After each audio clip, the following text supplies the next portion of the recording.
Welcome to सद्भावना news and Poonam Sharma.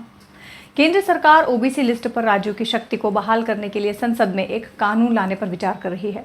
Supreme court द्वारा अपनी पुनर्विचार याचिका को खारिज किए जाने के बाद केंद्र सरकार सामाजिक और आर्थिक रूप से पिछड़े वर्गों की पहचान करने और उन्हें अधिसूचित करने के राज्य सरकारों के अधिकार को बहाल करने के लिए एक संवैधानिक संशोधन लाने के लिए संसद में एक बिल लाने पर विचार कर रही है।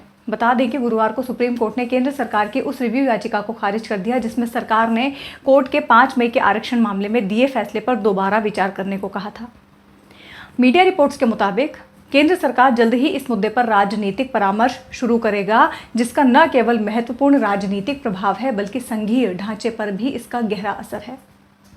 मीडिया रिपोर्ट्स की माने तो केंद्र सरकार मुख्य रूप से एक खंड जोड़ने के लिए आर्टिकल 324A में संशोधन पर विचार कर रहा है, जो स्पष्ट रूप से कहेगा कि ये SEBC को अधिसूचित करने के राज्य के अधिकार से वंचित या प्रभावित नहीं करता है। दरअसल गुरुवार को सुप्रीम कोर्ट ने अनुच्छेद 324A की व्याख्या के आधार पर मराठा समुदाय के लिए कोटा को खत्म करने अपने 5 मई के आदेश के खिलाफ केंद्र की समीक्षा याचिका को खारिज कर दिया। राष्ट्रीय पिछड़ा वर्ग आयोग को संवैधानिक दर्जा देने के लिए 2018 में संविधान में 102वें संशोधन के माध्यम से अनुच्छेद 324A लाया गया था।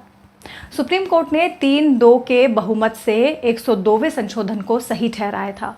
बहुमत से 102वें संविधान संशोधन को वैध करार दिया, मगर कोर्ट ने कहा कि राज्य सामाजिक और आर्थिक रूप से पिछड़े वर्ग की लिस्ट तय नहीं कर सकती, बल्कि केवल राष्ट्रपति उस लिस्ट को नोटिफाई कर सकते हैं।